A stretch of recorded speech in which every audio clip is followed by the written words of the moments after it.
Hi everybody, I'm Beebs Kelley. Welcome back to another video. Today we are taking a look at the People's Choice Awards red carpet, well, greenish, teal, seafoamy carpet. This did happen a little while back, but I had the sniffles at the time, so I had to postpone making the video for it. So here we are today. I hope you don't mind the belated fashion edition on the People's Choice Awards. So let's start off with Billie Eilish. I have thoroughly given up hope on not seeing giant, oversized silhouettes. It's totally fine. It's her aesthetic. But the pants plus the chunky shoes are just kind of a bit too much for me. I think that those are a little bit ugly shoes. But also she looks like she's lost some weight in the face. No? Is that just me? Meanwhile, we had a true and utter fashion disaster on America Ferrera. She has a hard time sometimes with the red carpet. This is horrible. Even her styling and hair and makeup options for this are awful. This is exactly 0% acceptable. It's hilariously terrible. Is it a joke? What is happening? The straps here look like they have those bra adjusters showing. Tacky. The pleated taffeta top looks ill-fitting. It's just wonky, maybe too loose. I'm not sure what's going on there. And then the taffeta skirt is wrinkly, frumpy, hitting her in a terrible spot. The bow is god-awful. The center part and stiff hair is making it all worse. This is a complete frump attack. I hate it. It looks cheap. It looks poorly made. It looks ugly. And I am surprised it's Coach. Coi Leray here in this lime green ensemble. I'm not in love with it. I do like the contrast of the volume of the sort of shrug faux fur coat, the big fluffy coat, with a mini dress. That can be fun, but I think that the bows and the cutouts of the dress are coming across too busy and messy for that to really be as successful. They're kind of competing with the coat. So I think if it were just a simple, plain, sleek mini dress, or it just had fewer bow details flapping around, it would have been a lot nicer. The coat would have framed it nicely. It would have looked polished. It would have looked less cluttered. It would have been cool. But this, not quite. It also looks like it's falling down. It looks like her boobs are about to fall out of this top. I hate the shoes. I've never been a big gladiator sandal fan. Whitney Cummings also had a tragic fashion moment. This was not successful. This sort of overalls meet ballerina skirt dress. The bust area is hugely unflattering. It's too loose in the waist. The overall strap's hanging down, the side of her boob is falling out of it, just none of this is working or fitting properly. It should have gathered in under the boobs before the flare of the skirt. It just looks loose and weird. And the skirt starts at an unflattering location for her waist. It's kind of suffocating her waistline. Although the princess seam is quite nice, that's usually a pretty flattering, safe bet. Also, the color is washing her out. And then she has these like cucumber electric heels on. What is happening? Why would she put those shoes with this dress? It's so unfortunate. And this is just another example, further proof that for me, sheer skirts, sheer overlay skirts, anything like that in nude just comes across bad. It doesn't look good. I've never seen one that I like. It always reminds me too much of pantyhose, and it always looks messy and weird. It's a shame. Nicole Young is wearing Lexi, and it looks pretty nice. It fits her really well, but the way the bust area is draped, paired up with that off-the-shoulder fabric, is really giving an asymmetrical look to the bust that's less flattering. It's more unfortunate. I feel like those things are easily enough fixed, so it's really no excuse from the designers or whomever was helping to fit this to her to not place the right amount of structure, because the problem is that it's kind of pulling around on her bust and making it look uneven where it should have been looking intentionally asymmetric. This coral color is quite nice and something unique as well. Ice Spice is wearing Dolce & Gabbana, which I know is shocking. You're like, wait, this is Dolce & Gabbana? What? The People's Choice Awards can lean costumey and campy, especially for music artists and musicians, kind of like the Grammys. As such is the case here with Ice Spice. Don't mind the silhouette or anything like that. I think that the silhouette is actually quite fine. She's pear-shaped, so having the volume up here around her shoulders is actually really balancing to her, and it fits her waistline nicely, so all of that is fine. But it's very clashy. This all is clashing. If she had gone for a black catsuit rather than a patterned catsuit, this would have been really successful, though her hair still kind of clashes with the coral lace overlay thing. And if she would have gone for a black underlayer, then it would have allowed this overcoat thing to be the focal point, because it does have this dramatic feathered collar that does bring balance to her silhouette, and it is cool. I like the lacy thing on top. It just needed black underneath. Samantha Hanratty is also wearing Dolce & Gabbana in this double-breasted onesie. I would have liked it for a baby, but I don't like it for this at all. Who took her trousers? That is rude. Give them back. Somebody out there is running around with them. Call the fashion police. They'll find them, give her some pants, fix the problem. It'll all be better. I really do love everything about this, except for the fact that she didn't finish getting dressed.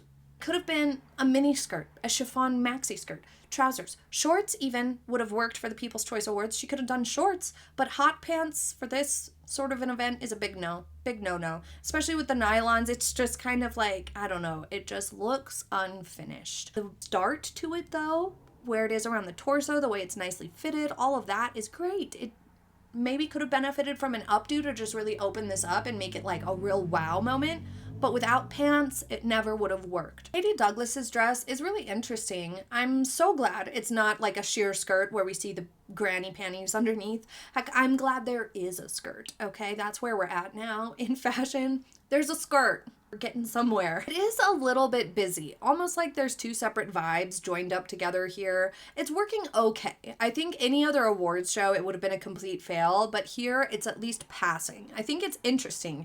It almost reminds me of like Christmas lights under that sheer skirt, and I think that this is a much more successful way to go for exploring the sheer skirts than with briefs underneath. Maybe it's just one too many layering of the ruffles and the bow under here to really let it be streamlined, because you want to look at the dots or the pattern, the color. You keep getting drawn to the bottom of the bodice where there's ruffles and the bow under the bust, and then down to the ruffles in the tiered skirt, the sheer part. So you're kind of getting pulled in too many different directions visually, I think is the main problem here. Heidi Klum wore Camilla Pershey, and it's one of the rare instances where it's kind of a fail. And Heidi Klum usually gets it right, and she, of course, has the bod to pull off things and the confidence to really wear weird or interesting fashions really well. But I've solved a mystery. This is where all the necklaces have gone. In previous awards show fashion editions, we have discussed at length how much these ladies need a necklace. They need a necklace. They're missing a necklace. Why did no one give them one? Well, Heidi took them all, clearly, apparently, because she was not in need of a necklace. She had them all. But she has way too many of them on here. It looks messy. If you had to wear a tangle of pearls with a black choker, an updo is necessary to lift you up out of that cluttered tangle of pearl necklaces and black choker. She needed an updo to make this work. With the hair down, it's looking kind of drab. It's looking almost like aging her. It's just not working. The updo would have kind of leaned into this like playful cutesy vibe, sort of, but she just didn't, so that was unfortunate. This came out looking really cluttered, and as for the outfit itself, I don't hate it. It has a lot of interest. The dress itself just looks a little bit overdone, and it's also really reminiscent of this Toni Ward dress. I'm just not sure it quite came together. Rachel Zegler wore Christian Dior Haute Couture, and this one was pretty successful. I can't really decide if I like the look itself. Her hair and makeup is very, very nice, and the silhouette is very balanced and good for her. The skirt is made with silk tassels and the netted top with jet beads. The craftsmanship here is amazing. The waistband is at a flattering point for her. There are no visible undergarment seams. That's really, really good. But just overall, it's not necessarily my favorite look out of Christian Dior, but it is beautiful. Lucy Hale also opted for Christian Dior, and this luscious looking red strapless dress is pretty nice. I do think Heidi needed to hand out some necklaces because Lucy really needs one here. The sash in the front really does encourage your eye to keep on moving down, which is nice because the draping across the bodice almost gives a heavy visual. I almost wish she would have worn this to a different event where it could have really been a bigger moment, like with some opera gloves and some drama and maybe like a cool updo.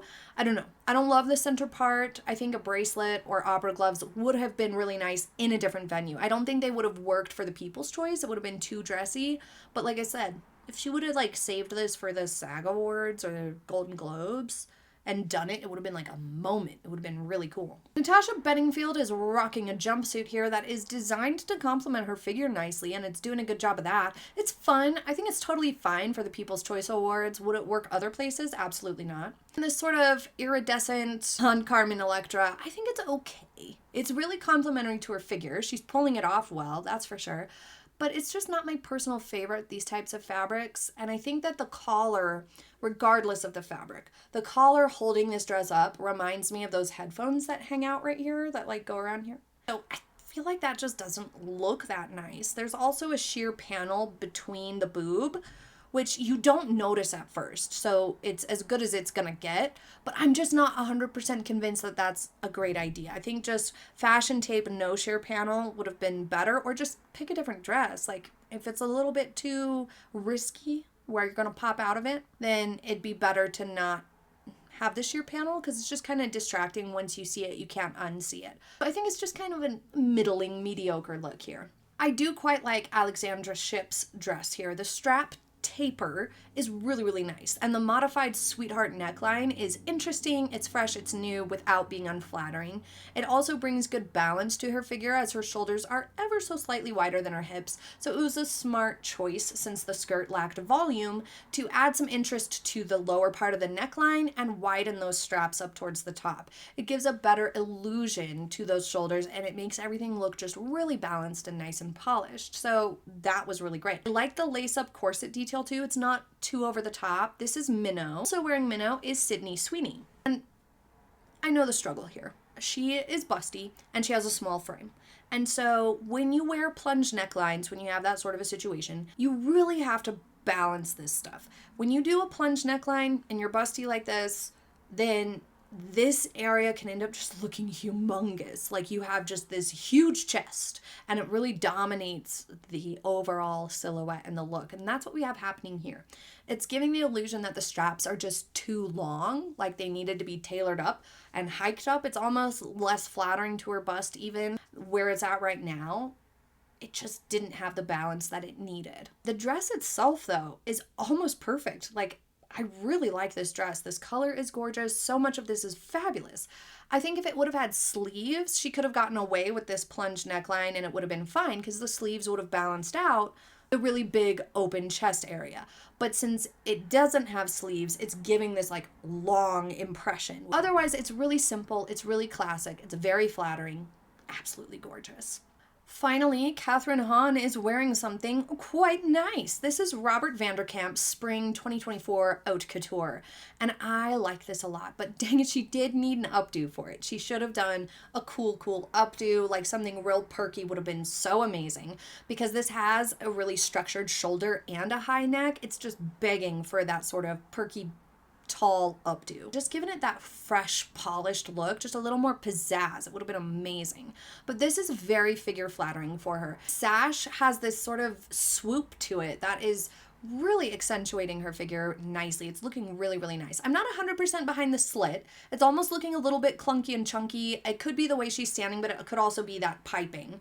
Maybe it could have been done with a softer and more minimalistic train as well. That train's maybe just not the best. It's almost competing with the slit a little bit, the train and the slit down there. I think that could have been edited a little bit, but otherwise this is really, really nice. And for Katherine Han, this is amazing. So much better than her previous looks. A couple of ladies wore cute mini dresses, and they both are quite successful, but they're both very different. Antonia Gentry is looking super nice here. I think this works really, really well. It did need a necklace really badly. Heidi Klum, share, okay. That would have really helped to break up and balance the exposed chest and shoulder area. I do like the rest of it though. It really accentuates her small waist with the way the ruffling is coming down, and it was the correct choice of tights and heels too. You never want your tights to be darker than your skirt or dress. Also pulling off a black mini dress with tights perfectly is Ariana Greenblatt. I love the 60s vibe of this. Her hairstyle paired up with this silhouette is just perfection. Maybe bigger earrings or bracelets or something would have really spiced it up and leaned into those chunky buttons a little bit more. But even without, it looks great as is. This is Balmain, and it's perfect. And it's really on trend too with the rose buttons. And I really like that they're like a pale pink. They're not just white. They are like a really, really soft, blushy, pale pink. It's beautiful. I would love this dress. Let's take a look at a couple of menswear looks here. We have Simu Liu. I love this satin shirt underneath. I love the pop of color. I think this is perfect. It's really, really nice and balanced. The chain is even fabulous. Everything about this is great. Glenn Powell looks nice, except this white shirt underneath is giving me like A-Tank vibes, or like his undershirt is peeking through. That's what it looks like. So it's just not working. If he was going to do something like that, it needed to be in a darker hue so that it did not look like an undershirt, or just not do that at all and hide it, because that just, it's drawing the eye and it's looking not great. But what do you guys think? Tom Hiddleston looks fabulous. He always looks dapper and stylish. Hayley Khil here in this beautiful color, this sort of aqua blue, is just gorgeous. The draping across the waist and hip is really nice. Excess fabric along the wrist, it is a design element. It is meant to be there, but it's almost giving the impression that it's too long or too big, so I'm not 100% behind it. And it's also maybe not quite as flattering across the bust area as it could be. Off the shoulder stuff can be tricky, especially if you are busty. It can make everything look really long right here, but overall I think it's pretty nicely pulled off and she looks beautiful. Next we have Dort Kemper in this satin plum colored dress. There is so much alike about this, but it's just not quite it. It's a gorgeous color. I love the cowl style draped neckline. The waistline is placed really nicely for her. But what is this stupid belt accent doing down around her like upper thighs, crotch, lower hip area? What is it doing there? What's happening? Why? It takes everything away from the dress that it had going for it and draws the eye right there, and you're just sitting right there. Like, what is that, a crotch belt? What's happening? Why would you do that? It's also a little too long. The dress itself is a tad too long here. It should have been hemmed a little bit. It would have looked a lot nicer if it were hemmed. And without the belt, just take it off. Who did that? Get rid of it. Lany Wilson, I don't love this. It looks like a performance piece. It looks like an outfit for a performer on a performance day. That's what it looks like, not an awards show outfit. I think it's the combination of the halter top, which is giving a little bit more casual vibe, and the animal print is bringing it down. As compared to the previous jumpsuit, that purple one really kind of had a lot of pattern and texture change to it and whatnot, but it just was working better because it was more polished looking, more elevated looking. This one's just maybe like a little bit tacky. And this is Roberto Cavalli, also wearing Roberto Cavalli. This is really, really pretty. I love her hairstyle for this. It's the perfect choice for this outfit. She's really good with pairing her hair to the outfit and the silhouette. She does a great job of that. The plunge and the bare arms are balanced really, really nicely with the flowing skirt that has almost just the exact perfect amount of volume to it to match her shoulder line. It is exceptionally well balanced here. The color and the pattern are really pretty, though I could see some people saying that the varying blues with the yellows and blacks is a little bit untidy or a little bit busy for some, especially with the rouging across the torso, but I quite like it. I think it's just fine. I think it's pretty, it's bright, it's youthful, it's fun. This is the People's Choice Awards, so it was a good venue for that. And look at this. The People's Choice Awards, it's not the venue you would think would have done a better job with their background, but as compared to like the Emmys and a handful of others, they had such busy backdrops that it really disrupted some of the ways the dresses were read and the way the outfits looked. They looked a lot more off as compared to something that's a little bit more simple and sleek like this one. Like, it's still color, so that can clash with some people's outfits, but it still worked okay. And I think that the simpler backdrop definitely helped some of these somewhat questionable outfits getting a little bit higher score than they may have on a busier backdrop, that's for sure. So my personal favorite for the evening was definitely Ariana Greenblatt, my absolute favorite, clear winner. I would wear it, I love it, it's perfect. But the runners-up would probably include Antonia Gentry, Katherine Han, Simu Liu, and Halle Bailey probably. Worst dressed definitely includes the travesties that were America Ferrera and Whitney Cummings. Absolutely horrible. Ice Spice as well. The list goes on. As always, the worst dress list could be miles long, but this one, let's stick with those three. Absolutely tragic. Just, what are you thinking? What are you doing? Who did that to you? But tell me what you think in the comments. Oh, and someone, before I forget, someone asked me, and I've had this question a few times, do the celebrities know what the backdrop's going to be before they get there? No. But they might get some clues based on like their invitations or things like that. They might have some of the colors and a little bit of that branding for that year might be on some of that. So they might have some clues as to what the backdrop's going to look like, but ultimately it's a surprise. They don't know what the backdrop's going to look like till they get there. And so it's just really unfortunate when the event planners choose backdrops that are just incredibly clash worthy.